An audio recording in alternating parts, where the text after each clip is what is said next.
Hello everyone, welcome back to Mary Street. ഇന്ന് നമ്മളൊരു കിടിലൻ ടേസ്റ്റിലുള്ള ഒരു ബ്രോസ്റ്റഡ് ചിക്കൻ ആണ് ഉണ്ടാക്കുന്നത്. നല്ല ടേസ്റ്റ് ആണ് ഇത് കഴിക്കാൻ. പിള്ളേർക്കൊക്കെ പ്രത്യേകിച്ചും വളരെയധികം ഇഷ്ടപ്പെടുന്ന ഒരു റെസിപ്പിയാണ് ഇത് ട്ടോ.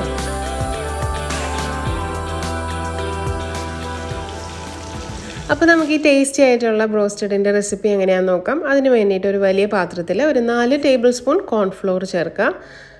നമ്മൾ ചിക്കൻ മാരിനേറ്റ് ചെയ്ത് വയ്ക്കുന്നത് ഈ ഒരു സെയിം പാത്രത്തിലാണ്. അപ്പോൾ കുറച്ച് വലിപ്പമുള്ള പാത്രത്തിൽ ചെയ്യാം. ഇനി ഒരു 5 ടേബിൾ സ്പൂൺ മൈദ അല്ലെങ്കിൽ ഓൾ പർപ്പസ് ഫ്ലോർ യൂസ് ചെയ്യാം. അപ്പം ഈ നമ്മുടെ കോൺഫ്ലോറിൻ്റെ കാലം അല്പം കൂടുതൽ വേണം അതെടുക്കാനായിട്ട്. ഇനി ഒരു 2.5 ടീസ്പൂൺ കുരുമുളക് പൊടിച്ചത്, ഒരു 1/4 ടീസ്പൂൺ മഞ്ഞൾപ്പൊടി, 2 ടീസ്പൂൺ കാശ്മീരി ചില്ലി പൗഡർ, ഉപ്പ് ആവശ്യത്തിന് ഞാനിവിടെ 1 ടീസ്പൂണാണ് ചേർത്തത് കേട്ടോ. ഇനി ഒരു കോഴിമുട്ട അതിലേക്ക് പൊട്ടിച്ച് വയ്ക്കാം. ഇനി ഇഞ്ചി വെളുത്തുള്ളിയും കൂടെ പേസ്റ്റ് ആക്കിയതാണിത്. ഒരു 2 ഇഞ്ച് വലിപ്പമുള്ള ഇഞ്ചിയും അതുപോലെ തന്നെ ഒരു 7 അല്ലി വലിയ വെളുത്തുള്ളിയും കൂടെ കുറച്ച് വെള്ളം ചേർത്ത് നന്നായി ഒന്ന് അരച്ചെടുത്തതാണ്. അതും കൂടെ ഇതിലേക്ക് ചേർത്തിട്ടുണ്ട്. അപ്പോൾ നമ്മൾ എരിവിനനുസരിച്ചിട്ട് കുരുമുളക് പൊടിയുടെയും മുളക് പൊടിയുടെയൊക്കെ അളവ് ക്രമീകരിക്കാൻ ശ്രദ്ധിക്കുക. ഇനി ജാറ് കഴുകിയിട്ട് ഒരു അല്പം വെള്ളം കൂടെ ചേർത്തിട്ടുണ്ട്.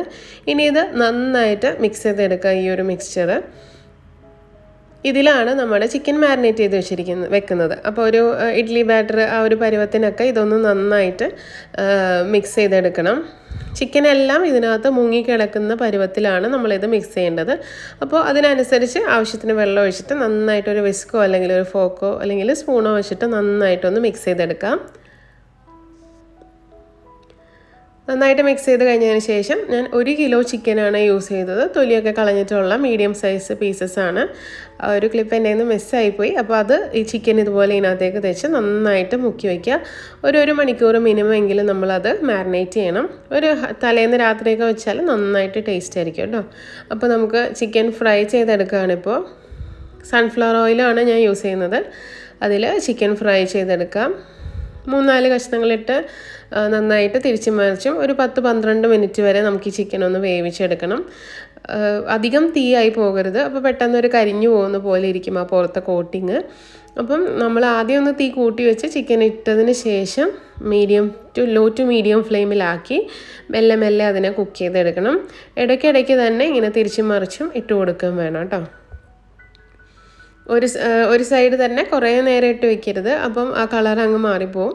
ചെറുതായിട്ട് ഇങ്ങനെ ഒരു പച്ച ഇതുപോലത്തെ കളർ വരുമ്പോഴേക്കും പിന്നെയും ഒന്ന് തിരിച്ചു കൊടുക്കുക. അങ്ങനെ ഒരു 12-15 മിനിറ്റെങ്കിലും വേവിച്ചെടുക്കുക ചിക്കന്. അപ്പോൾ അത്രയേ ഉള്ളൂ. എല്ലാവരും ഒന്ന് ട്രൈ ചെയ്ത് നോക്കണം. Thanks for watching. ബൈ.